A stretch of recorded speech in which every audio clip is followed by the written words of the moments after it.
The first oral question for today, I call on the Honourable Lenora Qereqeretabua to ask question 154/2021. You have the floor.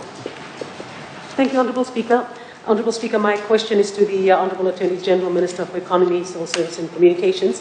Could the Minister inform Parliament who will carry out the study into industrial hemp as outlined under Head 50 of the 2021-22 budget estimates? Thank you.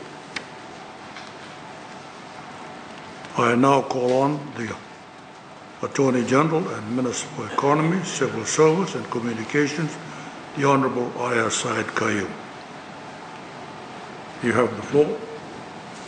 Thank you, Mr. Speaker, sir. Mr. Speaker, sir, in order to answer who will do it, Mr. Speaker, sir, one has to understand what industrial hemp is all about. Mr. Speaker, sir, industrial hemp is different to what we call medicinal hemp. Industrial hemp, Mr. Speaker, sir, is in fact at the moment hailed as the wonder plant due to its estimated 25,000 different uses. This includes food, fiber, ropes, textiles, paper, building material, and other byproducts, even for clothing too, Mr. Speaker, as I mentioned, textiles.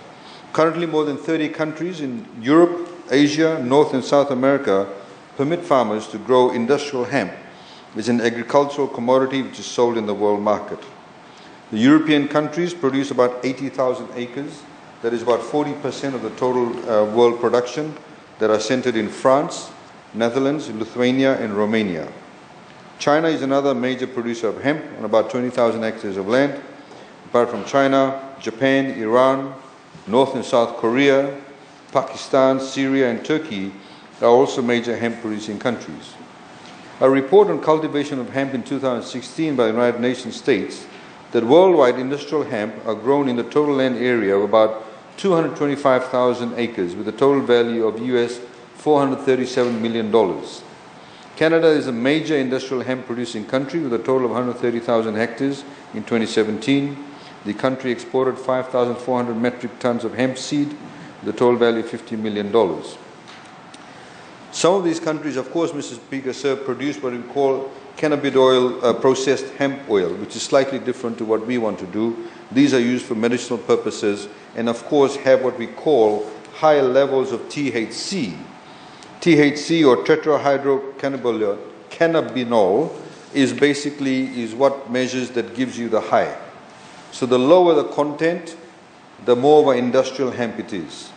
And therefore, that's the space that we want to get into. Some countries, of course, are producing hemp, which is for medicinal purposes, which actually has high levels of THC.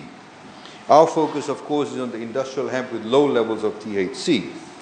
Mr. Speaker, sir, in order to be able to look at the full benefits of it, and interestingly enough, actually, there was an ADB report in 2004, Honorable Alambalab, I don't know whether you're in government then or not, but there's a report by ADB in 2004 that talked about how industrial hemp could be an alternative form of agricultural produce from Fiji.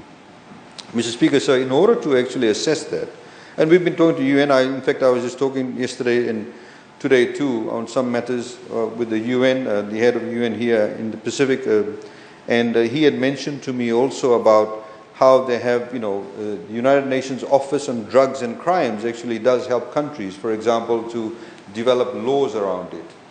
The FAO also has some guidelines around industrial hemp or related to that. In order to be able to look at, where is the best place to plant industrial hemp, when we should plant it, we need to look at, for example, the markets, who will buy it, where we can sell it. You have to look at the climate and soil requirement. So we have to liaise with the Ministry of Agriculture. We have to look at whether it's going to, not interfere with other agricultural produce at the moment. And of course, we wanted to replace the illicit agriculture sector. But we have to look at, for example, also the laws, Mr. Speaker, because currently our legislative framework, which is the Illicit Drugs Control Act, has a very wide coverage of cannabis, what we call cannabis. So you'll get caught. If you want to even have, for example, if you want to even grow hemp that's got very low levels of THC, it'll still be illegal. So, in fact, last night I was also looking at the regulations in Canada, and unfortunately I left it in the office, I didn't bring it here with me.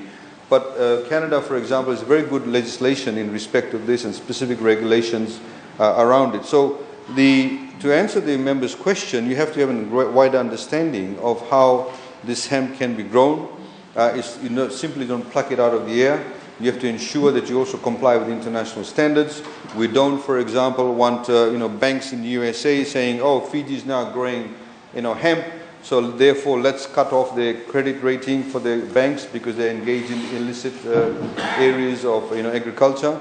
So we have to be very mindful of that. We'll be working with UNODC regarding this. We'll be working with the Ministry of Agriculture and various other international agencies, including local agencies, and also, of course, talking to the private sector to see the appetite in respect of manufacturing. And one of the things that we do want, that if we do get into this space, we would like the manufacturing to actually take place in Fiji. Not necessarily just grow it and bundle it off and then send it off as a raw material. If we are going to make ropes from Fijian hemp, we should be made here. If we're going to make textiles, should be made here. So we have to look at, for example, the private sector appetite, the ability to invest. We need to look at the amount of volume we can actually produce to be able to have, make viable commercial sense from it. So it's a whole range of people that need to be consulted. Thank you. I thank the Honourable Lenora Qereqeretabua. Thank you, Honourable Speaker. Through you, Honourable Speaker, could I ask the Minister then, start, be completed and made public? Honourable. Work's already commenced, Mr. Speaker, sir.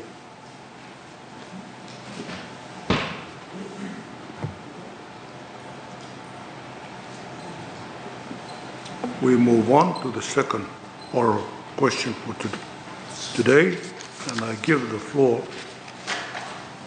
to the Honourable Sanjay Kirpal to ask question 155, 2021. You have the floor.